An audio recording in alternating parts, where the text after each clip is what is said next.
Final design mo. Pag yan, nalaglag yun na yun, ha? Parang dinosaur naman yun, sis! Ano? Okay, who's next? 30 seconds. Ano kayang gagawin, Chami? Pasabog yan lagi eh. So feel ko bomba. Baby?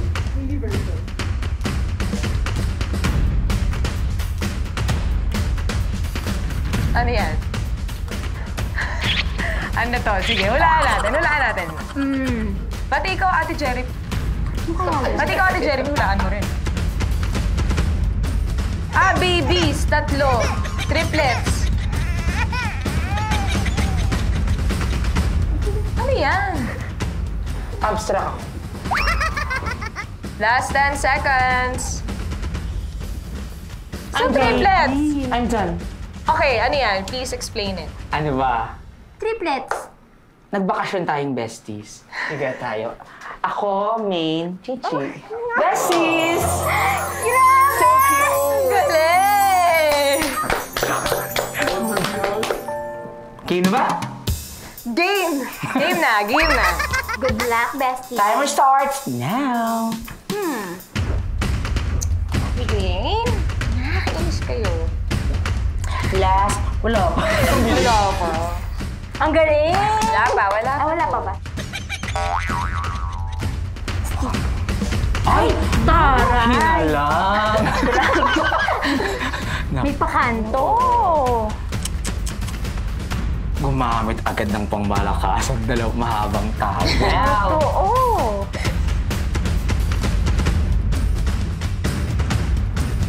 Uy, ang taray! Gets ka.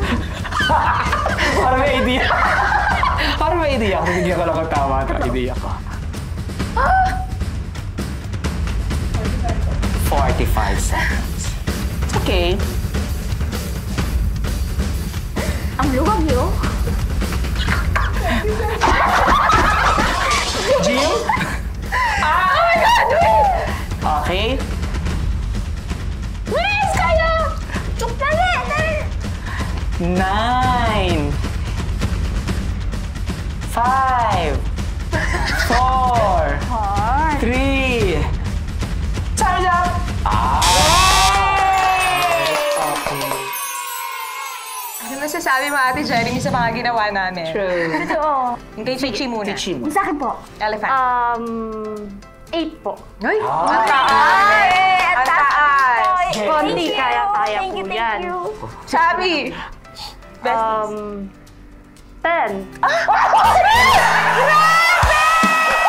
Alam ko na kung bakit kasi kasama si Ate Jeremy, di ba? Sinama ka kasi ate. Hindi naman po. Siyempre, pag besties po, mahal natin yung isa't isa. Siyempre, na-appreciate po natin yun. Diba? Bongga. Thank you, Ate Jeremy, sa pagtulong sa amin. At mamaya, gagawin naman natin ang housekeeping challenge. Yung mga nakwento nila sa atin, yung mga hacks, yung mga tips, susubukan natin i-applyan dito. Mga besties! Hindi naman tayo pwedeng umalis lang ng basta-basta, di ba? Totoo. Sabi nga nila, kahit saan ka mapunta, Clay go. Clean as you go. So ngayon, meron tayong challenge. Kailangan nating linisin itong buong kwartong to. Tatawagin natin itong Linis Bilis Challenge. And meron tayong 3 minutes, may naka-assign sa ating area. Sa'yo to, Chani, dito sa dining and sa living. Chichi sa bedroom at ako naman sa CR. At mamaya, si Miss Eli, i-check niya kung pasado ba yung paglilinis natin dito sa kwartong to. Grabe. Good luck, guys. Sana magawa nyo ng maayos. Ma-apply yung natutunan nyo kanina. Thank you. Thank you, Miss Ella! Good luck. Ayan na, kunin niyo na yan. Ito naka-assign sa'yo. Ito pang CR, Chami, vacuum. Ito akin po. Chami, galingan mo ha. Okay. So dahil tayo, strict tayo sa oras, nag-multitask na ako habang inaayos ko itong vacuum na ako pa inaayos.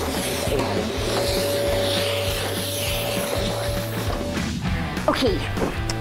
So ngayon, tatanggalin natin ang case ng Junan. So, sa akin naka-assign ang bathroom at talagang lilinisin ko to. I will make sure this place will be spotless. As in squeaky clean. Let's go.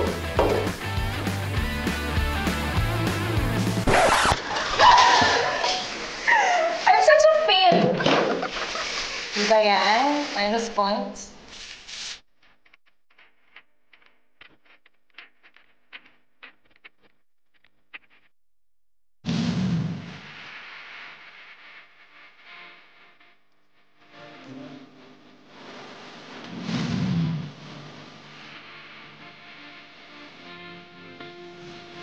Grabe, ang bongga nito kasi favorite ko talaga maghugas ng pinggan. Nakakapagmuni-muni ako, bye. Pero ngayon, hindi ko mapagmuni-muni kasi may oras. Neng! Yes! Okay ka lang dyan? Okay naman ako dito. Okay. Kasi naman, nasanay kasi ako sa bahay na, syempre, pag hinggagad na, ito kasi laki. Expert na expert maglinis ng anak niya!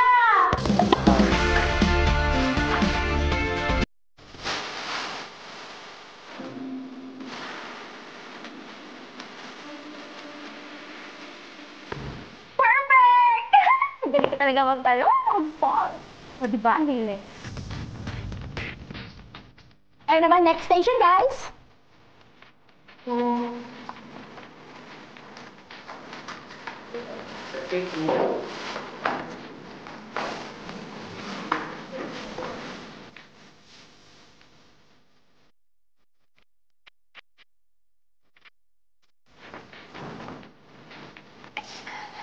Almost done, besties! Tapos na ba kayo dyan? Lapit na rin. Lapit na! Bongga! Neng! Charmy! Tapos na ako! Hi, kamusta kayo? Miss Ella, malinis ang kwarto. Okay. Pasado ba? Yes, pasado na. So far, so good. Good naman siya. Kasi para sa inyo na first timer at maglinis ng ganito kalaking kwarto, sobrang mahirap. And thank you for the effort. Magaling. Thank you, Miss Ella. So mga besties, na-achieve natin ang housekeeping goals. So, #GoalAchieve!